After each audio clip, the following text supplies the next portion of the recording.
The non-spoiler question was whether Evil Dead Burn still felt dangerous. Now that we can talk spoilers, the better question is who actually brought the curse home. And now that the Necronomicon is not just back in Evil Dead Burn, it's keeping receipts, cabin fires, dead families, Nobi connections, and a curse that refuses to stay buried. Because this movie is not just a haunted house story, it's a possession chain. Jessica to Will, Will to Edgar, Edgar to the family. And by the time Alice understands what is happening, grief has already become a doorway. And worst of all, Burn turns marriage vows into a curse, grief into a weapon, and one family home into a slaughterhouse. So let's talk about what really happened. Beware, spoilers ahead. We dig into sci-fi, horror, action-adventure, pop culture, and all things geek. Like, subscribe, and get notified if films like The Evil Dead are your thing. I'm Rob, and this is A Constantly Racing Mind.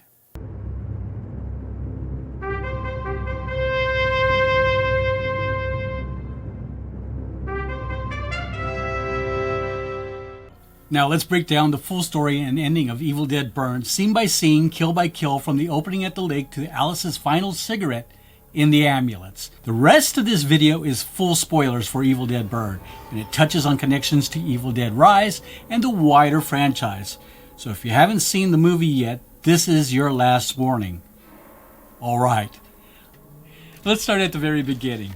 Evil Dead Burn opens with Joseph turning on a reel-to-reel tape.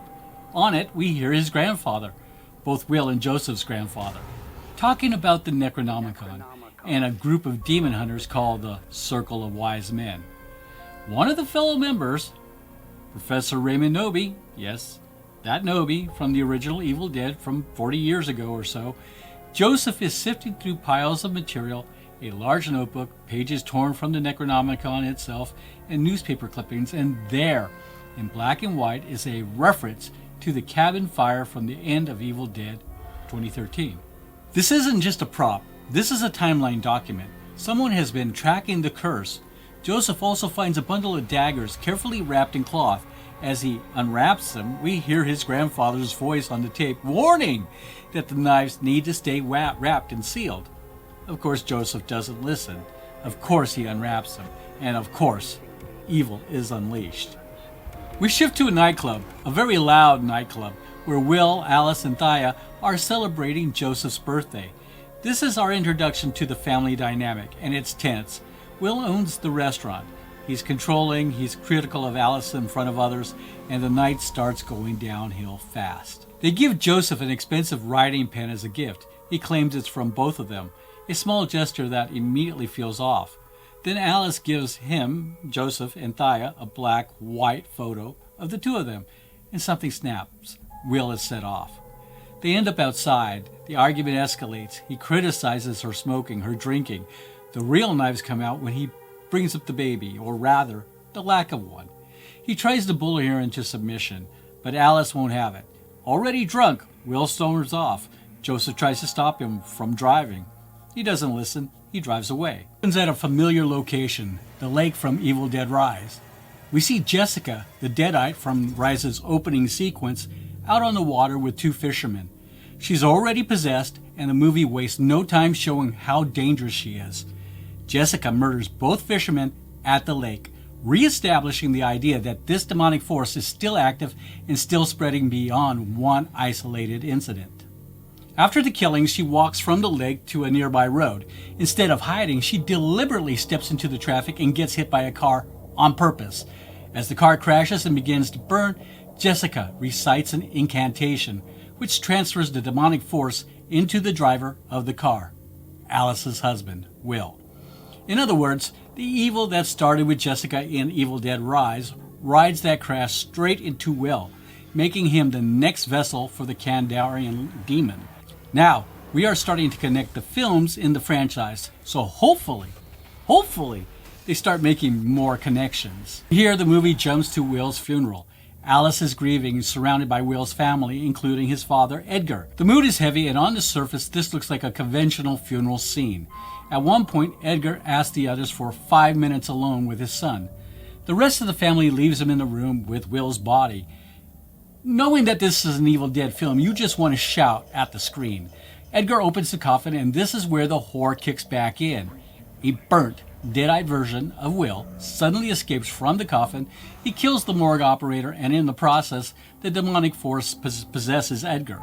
So now we've seen the evil move from Jessica to Will, and from Will to Edgar. The demon isn't tied to a single body. It uses each host as a stepping stone to the next victim.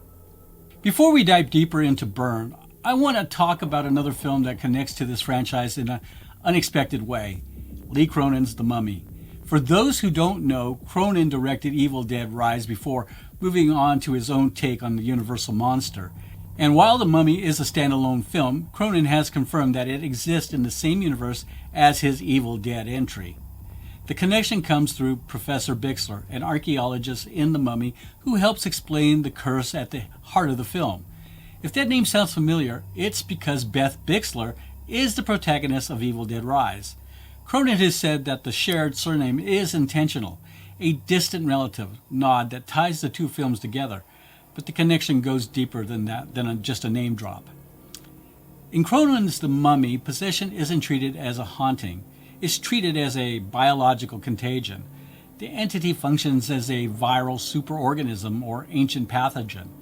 Katie, the possessed child, acts as the alpha carrier, spreading the infection through physical contact and liquid saliva, which induces rapid, horrific necrosis in her victims. This is a fascinating evolution of the Evil Dead model.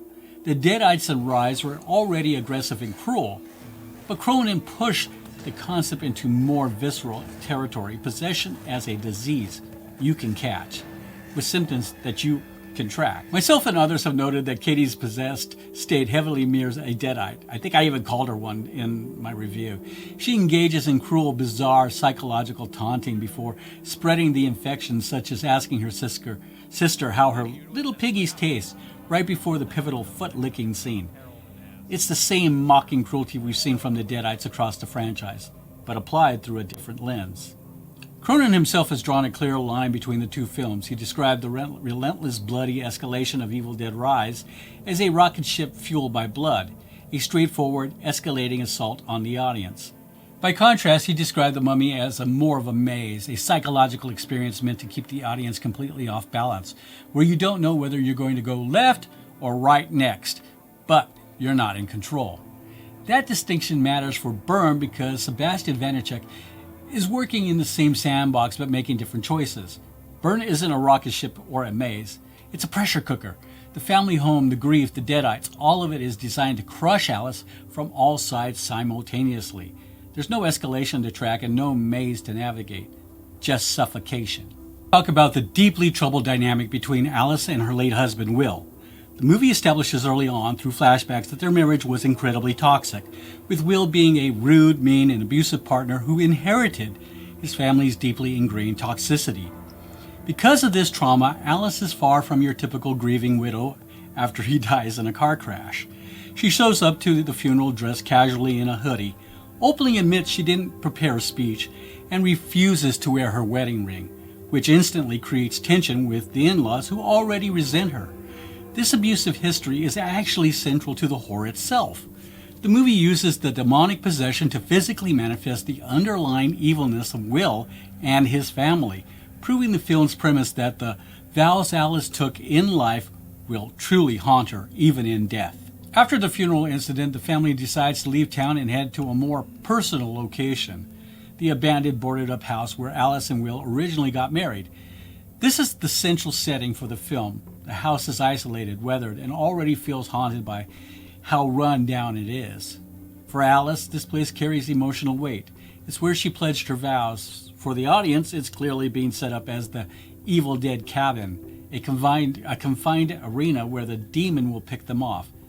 Everyone arrives at the house together: Alice, Edgar, the mother-in-law Susan, Joseph, Thia, Polly, and the family dog Max. Once the family settles in, Edgar starts acting increasingly off. He's already possessed, but the others don't realize how dangerous he is yet. The first victim in the house is the family dog, Max.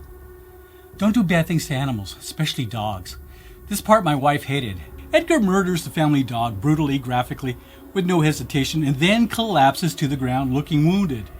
Now, you'd think watching someone slaughter the family pet might raise a few red flags, but Joseph and Thia, they decide the best course of action is to bundle the dog killer into their car and drive him to the hospital, because apparently, in the Evil Dead universe, he just killed the dog. It's not a deal breaker.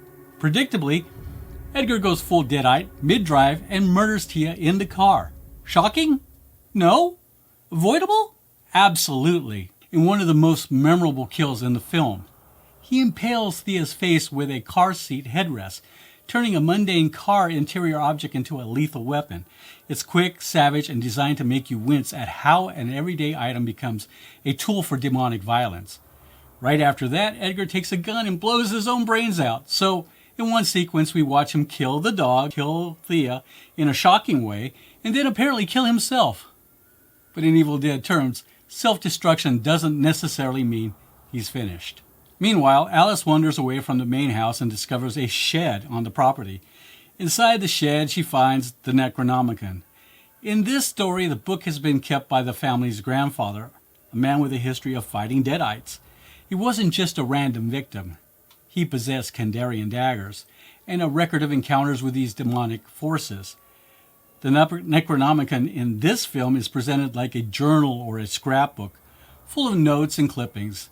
It's essentially the grandfather's research on the Kandarian demon and its artifacts. Alice, not fully understanding the danger she's in, reads from the book. As always, in Evil Dead, reading from the Necronomicon summons the demonic force. This decision unleashes a new wave of possession across the house. Let's talk about lore and the Book of the Dead, because that is where my prop culture brain lit up. Evil Dead Rise firmly establishes that there are 3 distinct volumes of the Necronomicon out there. Bird takes that idea and plays with it in a really interesting way. The book in this film isn't just a classic flesh-bound tome. It's presented more like an investigator scrapbook or private journal, a collection of taped-in pages, notes, and clippings, touching on previous encounters with the Necronomicon, in some ways similar to the original Dracula novel by Bram Stoker.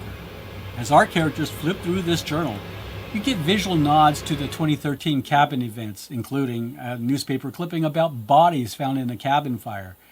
You also get references to a gesture toward broader franchise lore, including ties back to Professor Nobi and the idea that someone has been tracking these volumes over time. For prop fans and lore geeks, this is a smart way to bridge the standalone entries. Burns' journal feels like a meta-Necronomicon, less a single cursed object and a more of a record of how the curse has spread. If you see my Necronomicon prop coverage, this movie gives you new angles on how that book can exist and evolve inside the franchise. I also want to mention the Nine Gates connection because Byrne is playing with the same idea. 3 versions of a book, each with different markings, and you need all 3 to unlock the full picture. I've covered the Nine Gates book before in this channel before, and I'm planning on an update on that prop, but watching Byrne, I couldn't ignore the parallel. After Alice reads from the Necronomicon, the demonic presence starts jumping into new hosts. Thia, who's already been killed, is now possessed as a deadite. The dog Max also becomes possessed, turning a beloved pet into another threat. Eventually, the possession spreads to the grandmother, Polly. One of the more grotesque detail beats in this section is how the demon uses Thia's body. A possessed Thia rubs her saliva onto Polly's dentures, intentionally infecting her through that contact. Once Polly puts the dentures back in, the possession takes hold, and she becomes another deadite within the house. At this point, the demon has claimed multiple bodies: Thia, Max, Polly, and the lingering presence of Edgar and Will. The house is functionally overrun, and Alice is surrounded by corrupted versions of her family. One of the standout sequences in the middle section is Joseph's encounter with the possessed Thia. Thia attacks Joseph and shoves him into an open dishwasher door, using the sharp interior and door as a weapon. Who puts their knives in the dishwasher? Blades up. It's another example of the movie weaponizing everyday household objects for brutal effect. Despite being shoved into the dishwasher and severely injured, Joseph manages to fight back. He survives long enough to bash Thia's brains in, killing her physical form even as the demonic force continues to move elsewhere. However, Joseph's victory is temporary. Later, he himself becomes possessed. So even though he lands a blow against the deadite Thia, the demon eventually claims him too. There are many times during this film that I thought Joseph, his character, was completely useless. As a man, as a brother, and a husband or fiancé. Not sure which. However, he does do the one thing almost as well as Nikki from Obsession, smashing in Thia's face with a dishwasher's door. I still think Nikki's the queen. Despite having blown his own brains out, Edgar returns from the dead. He climbs up the outside of the house, showing that physical death is more of an inconvenience than an endpoint for a deadite host. Now, from his position in the house, Edgar reaches Susan, Alice's mother-in-law. He possesses Susan by kissing her. The possession spreads here in intimate and invasive, turning a parental figure into another vector for demonic violence. With Susan now corrupted, the number of safe people in the house keeps shrinking, and Alice's isolation becomes even more severe. As things get worse, Alice explores more of the house and eventually finds a small Kandarian dagger in the attic. This dagger, linked to the grandfather's history of fighting deadites, become her main weapon. Armed with the dagger, Alice starts actively fighting back against the possessed members of the family. She manages to kill Polly and kill Joseph, using the dagger and sheer determination to cut through the demon's host. These kills are brutal, but they're also a turning point. Alice moves from purely reactive survivor to someone actively pushing back against the demonic forces that destroying her family.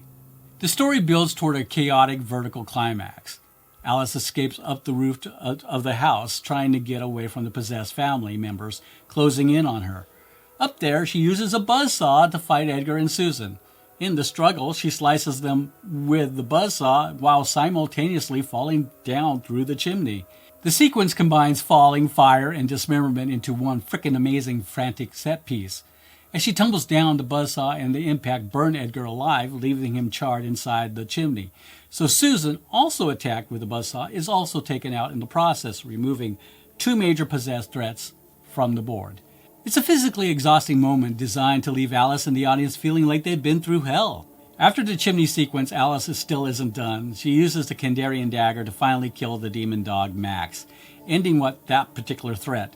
But the demon's last, most personal manifestation is still coming. Now, this is the one effect that I do have some issues with, and it is the fully CGI burnt version of Will, who appears as the final deadite. Will's appearance is significant. He's not just another body, he's the man Alice loved, the person at the center of her grief.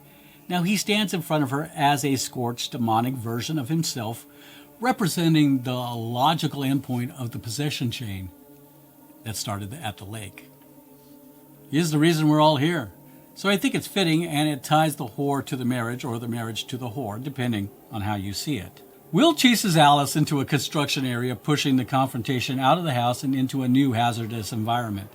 During the chase, Alice tears her Achilles tendon, adding a painful physical handicap to the final flight. She's hurt, she's slowed down, and now she's cornered. And of course, Will demands the Kandarian dagger, knowing that destroying it would remove a key weapon against the demon. Alice, however, refuses to give in. She tricks him by placing a fake dagger near a puddle of liquid, creating a distraction and false target. When Will goes for what he thinks is the real dagger, Alice uses the actual Kandarian dagger to stab him in the neck.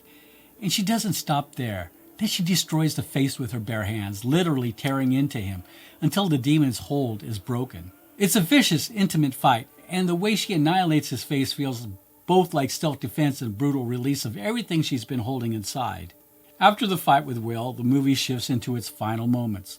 Police and firefighters arrive on the scene, responding to the chaos and destruction caused by the deadites and the final fire. Alice is still alive. She sits in the back of an ambulance, visibly exhausted and emotionally drained.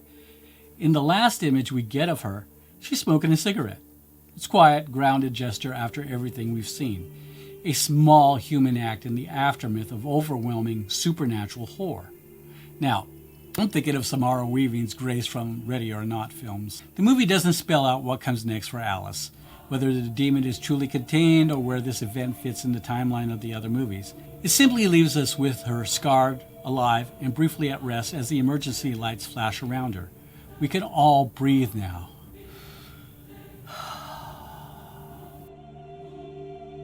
And behind the scenes, Evil Dead Burn is very much a director's statement. Sebastian Vanecek steps off his French horror film, Infested, and you can feel the new French extremity influence almost immediately. His goal here seems pretty clear.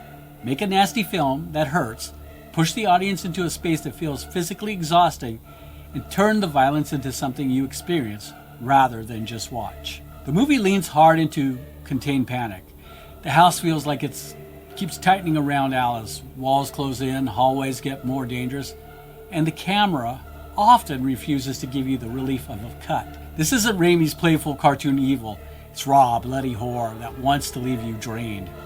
So if you respond to horror on a physical level, if you like movies that feel like endurance tests, then I think Vanecek's approach is going to be a big part of that appeal. The cinematography and sound design are doing a lot of the heavy lifting, and honestly, the visual approach is one of the most distinctive things I see about this movie. Philip Lozano, the cinematographer, has a background that makes a lot of sense in this project.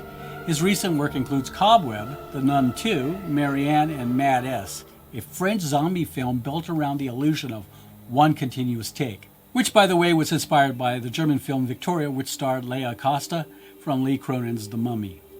But what really defines Byrne's visual style is the constant use of close-up shots with shallow depth of field. The background is almost always blurred out. You can't see what's behind the characters. You can't see what's coming. This technique does two things. First, it traps you with Alice and the family. There's no wide shots to give you spatial awareness, no establishing shot to let you breathe. You're in their faces, in their panic, and you can't pull back. Second, it creates a stressful, suffocating experience that generally leaves you with a racing heart. The camera doesn't observe the horror, it imposes it on you. That said, I will warn you, the constant close-ups can feel overwhelming and even nauseating at times. If you're sensitive to motion or tight framing, this movie is going to test you. It's a deliberate choice and it works for the tone. But sometimes it's not comfortable viewing. The Mad S influence is important here because the film was built around the illusion of one continuous take, meaning the camera had to move with the panic, traveling with the characters, staying clear enough for the audience to understand what's happening, while still making everything feel out of control. You get the same energy in Burn. Long, unbroken tracking shots where the camera moves through the rooms in chaos without cutting away. In traditional horror, a cut can give you a second to breathe. Burn often refuses to give you that breath, and I think the result is a cumulative dread. You feel every step deeper into the house as another step toward something worse. In this film, the sound mix supports the visual assault. Doors, appliances, footsteps, breathing, dead-eye vocalizations, and wet, ugly impact sounds are all used to heighten the sense that the house is consuming its occupants. It's aggressive, precise, and designed to keep you off balance. To that note, the sound team utilized infrasounds, extremely low frequencies around 19 hertz that humans feel rather than hear, similar to the rumble of an earthquake or an avalanche. Now, this technique is meant to subconsciously trigger the audience's fight or flight response alongside artificially heightening the volume of mundane things like a gas stove. While watching Burn, I really took notice of the production design because I really think it's important. Evil Dead locations need personality. The cabin mattered and the apartment in Rise mattered. Here the family home has a lot of work to do. It needs to feel like a real place before it becomes a place of punishment. The film leans into a bleak, gray color palette that fits the gritty, trauma-heavy tone. This isn't a colorful Evil Dead movie. It's desaturated, cold, and oppressive. The house feels like it's been drained of warmth long before the Deadites showed up. And when the Deadites do take over, that familiarity makes the horror hit harder. You recognize these spaces, you've been in these kitchens, these hallways, these living rooms, and now they're killing grounds. Now, I want to address something that bothered me going in. The trailers showed a lot of CGI heavy shots. Deadites sprinting and leaping across roofs, some digital-looking movements that had me nervous. Well, those worries are largely unfounded. Evil Dead Burn utilizes incredible practical effects and makeup. The gore is physical, the transformations are tangible. You can see the craft in every wound, every possession, every disgusting moment. Burn doesn't answer that question. It plays as another self-contained nightmare that gestures toward a larger universe without fully committing to it. Now let's talk about the cast a little bit. So Haley Yacoub leads the film as Alice, and that role carries the emotional weight of the setup. Alice is not walking into a normal haunted house situation. She is walking into grief, marriage, family tension, and possession all at once. The in-laws are from hell, literally. Yacoub has already moved through some very ACRM-friendly spaces. She appeared in Dune Part 2, which brings her into the science fiction side of the channel. And she was also in Climax, Gaspar Noé's dance horror nightmare that turns movement, body panic, and group collapse into the actual horror. For Evil Dead Burn, her past films are important because Alice is not just a lead character who has to scream and run. She has to carry grief, fear, physical pain, and survival. Evil Dead puts its lead through hell, and Yacoub's background gives her the experience to present the physical screen presence for that. She also comes from a performance background that includes dance and physical discipline, and that agility helps in a movie like this. Evil Dead horror is not polite, it's body horror, it's movement, it's impact, it's endurance. So with Alice, I'm looking at how much of the movie she can carry physically and emotionally. Hunter Dewin plays Joseph. A lot of you will know him from Wednesday, where he played Tyler Galpin. That's a good genre connection because Wednesday sits in that gothic, supernatural, dark comedy lane. He also played Adam Desiato in Your Honor, which is not a horror or sci-fi, but it did give him a role built around pressure, guilt, family fallout, and terrible decisions. Here the family drama has to matter before the Deadite chaos takes over. And Joseph is the character who can connect the story to the larger Evil Dead mythology. And that is a tricky job. You do not want a character who can just explain lore. You want someone who makes the history of the book feel dangerous. Here I believe Dewin walks that line effectively.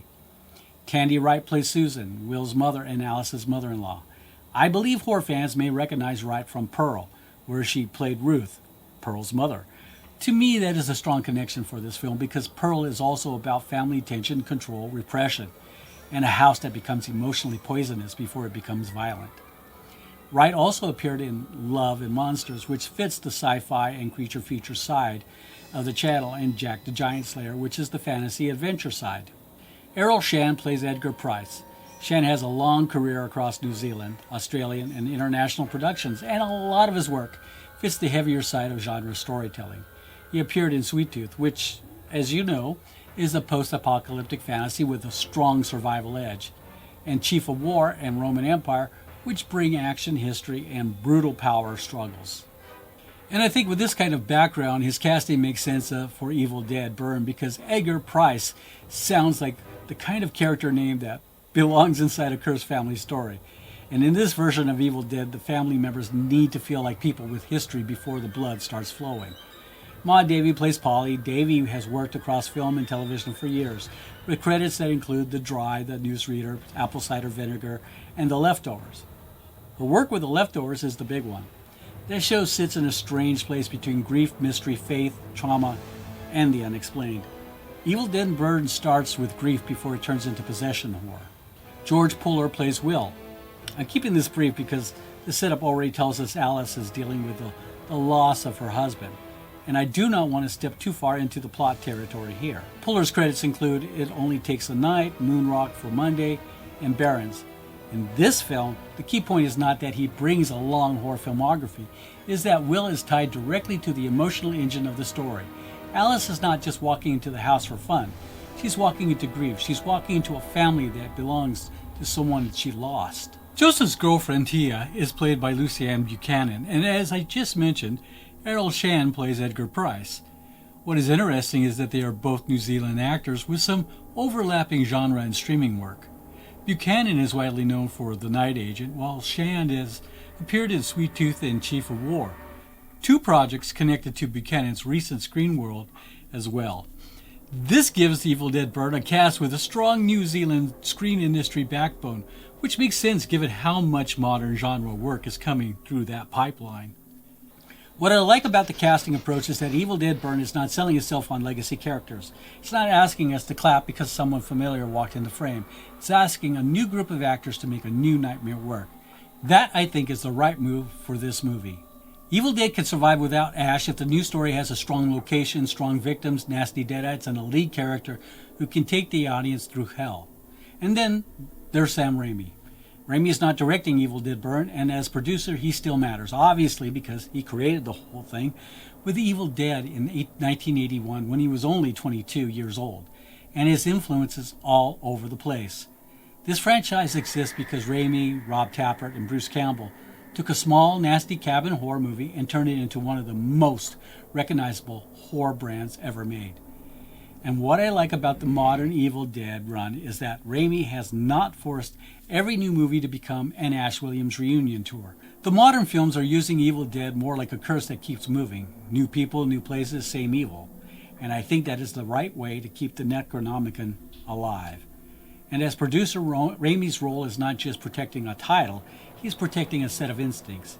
The book has to matter, the deadites have to be cruel, the violence has to have personality, and the movie has to feel like it's pushing past good taste. That is the line the Evil Dead has always walked. It can be funny, it can be brutal, it can be ridiculous, but it cannot feel safe. Now let me tell you what worked for me without giving away specific scenes. First up, the visual style. Vanacek's use of constant close-ups with shallow depth of field traps you with the characters in a way that feels genuinely stressful. You can't see what's behind them, you can't see what's coming. The background is always blurred, always uncertain. It's suffocating, it's overwhelming, and honestly, it leaves you with a racing heart. This is a movie that refuses to give you the spatial awareness, and that's a bold creative choice. And it may not work for everybody, but it definitely worked for me. Second, I'm excited because the practical effects are outstanding. After the trailer showed some CGI heavy shots, I was nervous. But the movie delivers physical, tangible gore that looks and feels real. The kills are imaginative. There's a wince-inducing sequence again, literally, that will have you squirming. And there's a beautifully shot moment where a deadite with a bag over its head walks up a wall and onto the ceiling. It's eerie, surreal, and brilliantly executed. And if you're a gorehound, this movie absolutely wants to challenge you. Third, I love the cultural touches. Alice is Parisian. There's a French music woven into the score. And in one particularly memorable sequence, the weaponization of a corkscrew in one sequence feels distinctly, playfully French. It's a small touch, but it gives the film a personality that sets it apart from other modern entries.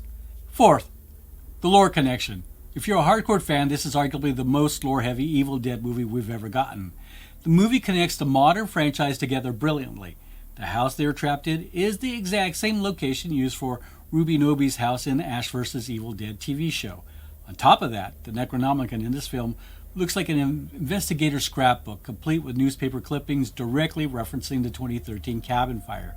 We even get a connection to Evil Dead Rise with the return of Jessica, the deadite from the lake. For longtime fans, you're getting Easter eggs and connective tissue that suggests these stories are starting to notice each other, even if the films are structured as standalones. Finally, the performances work. Sohaila Yacoub carries the emotional and physical weight of the movie convincingly. The family feels like a real complicated unit before the horror tears them apart. When that works, Evil Dead Burn has real weight behind the blood. Now I want to discuss what didn't work for me as well as much as I think it should have, and I think it might not work for everyone else. So let's take a quick moment to talk about the comedy. If you only watched the teaser trailers, you might have been a little worried about the franchise was moving away from its goofy tongue-in-cheek roots and becoming just another super serious gritty possession film. So, does it still have that classic Evil Dead dark comedy? The answer is complicated. And it really depends on what kind of humor works for you. This is one where I'm on the fence on. There is some very little dark comedy, if at all. Pretty much on the same level of Lee Cronin's The Mummy. If your favorite part of Evil Dead is the campy dark comedy and slapstick chaos of Evil Dead 2 or Army of Darkness, Burn is going to feel like a much tougher sell. This movie strips away almost all of that personality. It's grim, it's punishing, and it's much more interested in making you feel attacked than making you laugh or at least a dark chuckle. On one hand, the movie successfully delivers on that signature sixth sense of humor, where the jokes literally write themselves through the absolute depravity of the kills. It relies heavily on gross-out insanity, creating those classic Sam Raimi-style moments where you are simultaneously laughing and squirming in your seat. Because the film leans so hard into that suffocating, bleak French extremity vibe, there are moments where the movie ends up being funny when it's not actually trying to be, which can cause a bit of tonal whiplash. That isn't a flaw so much as a choice, but it does mean that some longtime fans may miss that signature Raimi, or better yet, Evil Dead signature flavor. And here's a quick note and a shameless plug. In Sam Raimi's Send Help from earlier this year, also a horror film, Raimi's signature comedic horror elements stand out. Check out my review for that one. So, where did it land for me? Well, it was kind of a mixed bag. I laughed at a sheer absurdity of the practical effects, but the actual dialogue definitely missed the mark more often than it hit. But humor is completely subjective. What did you guys think? Are you glad the dark comedy is back, or do you prefer the straight-up tear of the 2013 film? Let me know in the comments. But once again, this is not a Sam Raimi directed film, and he did give the director the freedom to do what he wanted. And because the movie deals so heavily with trauma and grief, I need to warn you, there are moments where the thematic elements feel a bit too on the nose. The movie is smart to ground the horror and the emotional weight, but there are scenes that you wish you would trust the audience a little more. The grief is the engine, but occasionally it feels like the movie is explaining itself rather than letting the horror speak for itself. Even for me, to some degree, the grungy, desaturated gray palette fits the tone, but combined with the constant close-ups and shallow depth of field, it can become visually exhausting. There are stretches in the movie that are so dark and so tightly framed that you lose some spatial clarity. Depending on your theater and the quality of the projection, some chaotic sequences probably can become harder to read than they should be. This is a tough one because I understand why the movie does it. Evil Dead Burn could have ended about 10 to 15 minutes earlier. The climax hits, the horror peaks, and then the movie keeps going to properly conclude Alice's emotional journey. Great. I appreciate the filmmakers wanted to give the grief arc a proper resolution. But in a movie that otherwise is so relentless, that final stretch can feel like it's kind of overstaying your welcome. You're exhausted. The movie has put you through hell.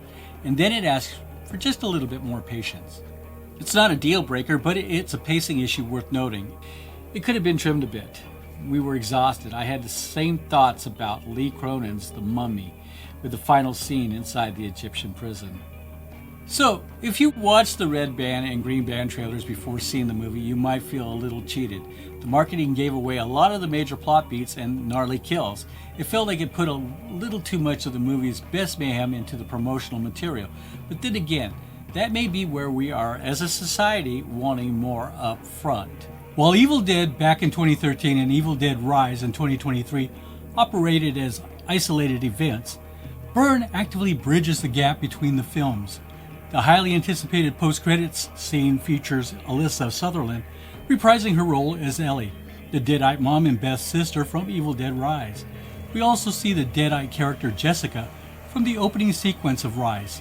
This explicitly confirms that Burn and Rise share the exact same timeline and that Deadite outbreak is spreading, marking the first time the modern films have shared direct narrative continuity. The mid-credits scene is a quick, darkly comedic payoff that shows Grandma Polly, now a full Deadite, dragging her mutilated body down a rural road after escaping the burning house.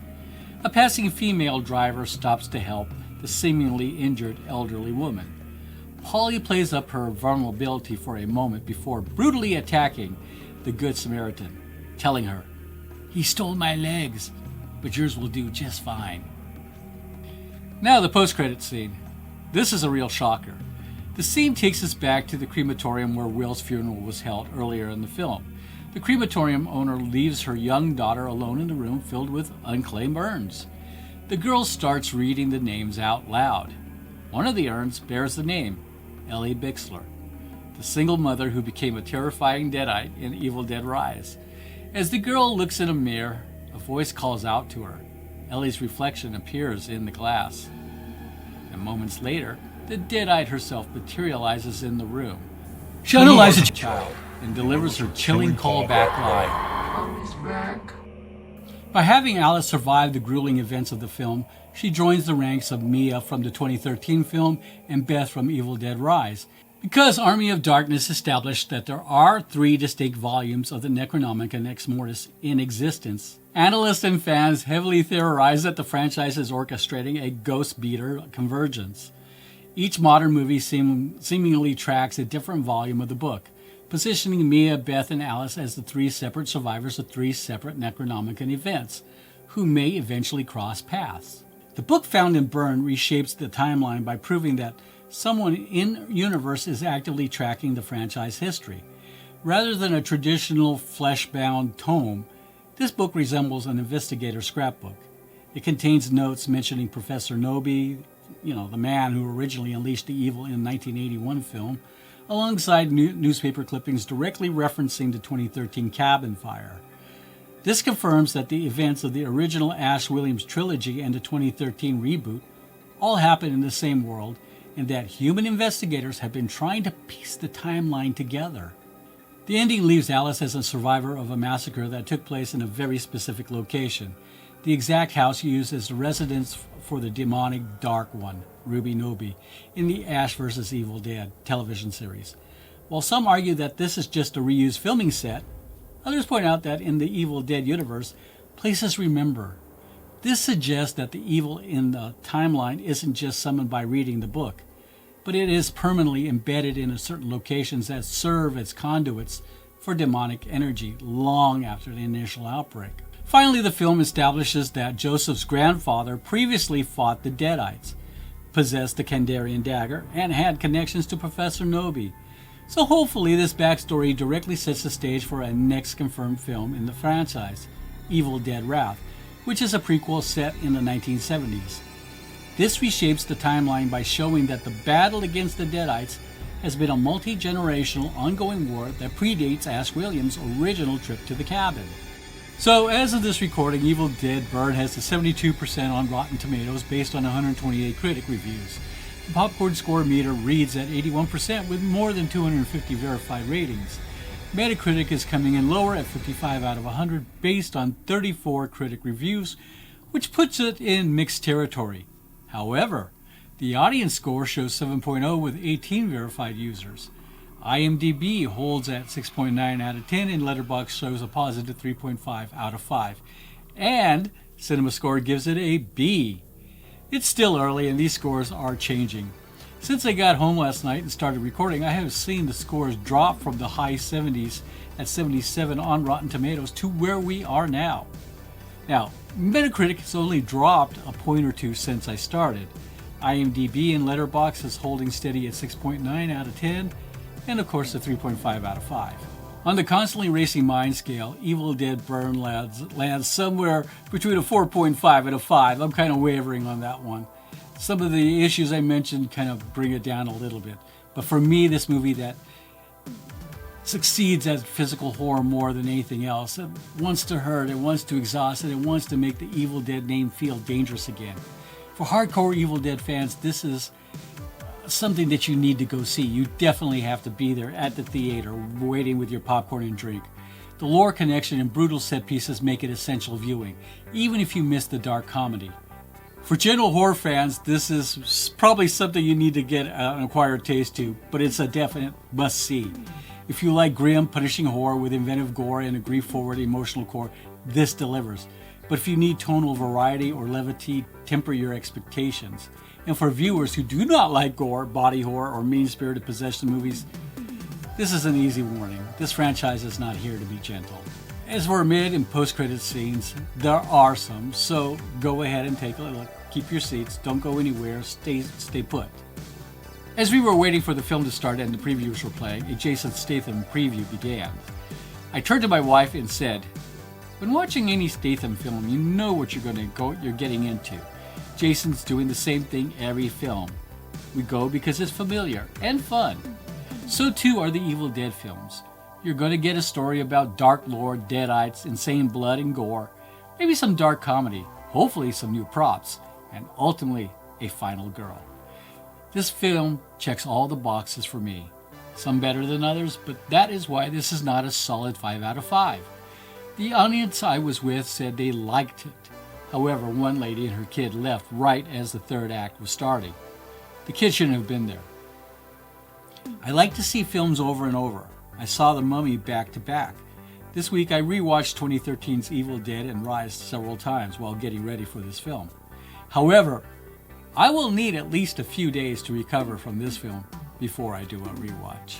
Evil Dead Burn works best when it remembers that this franchise is not just about blood. It's about punishment. It's about the wrong words being read, the wrong door being opened, and ordinary people finding out way too late that evil does not negotiate. The Necronomicon is back. The daylights are back, and the only thing that really matters is whether Burn makes the curse feel dangerous again. And for me, it mostly does.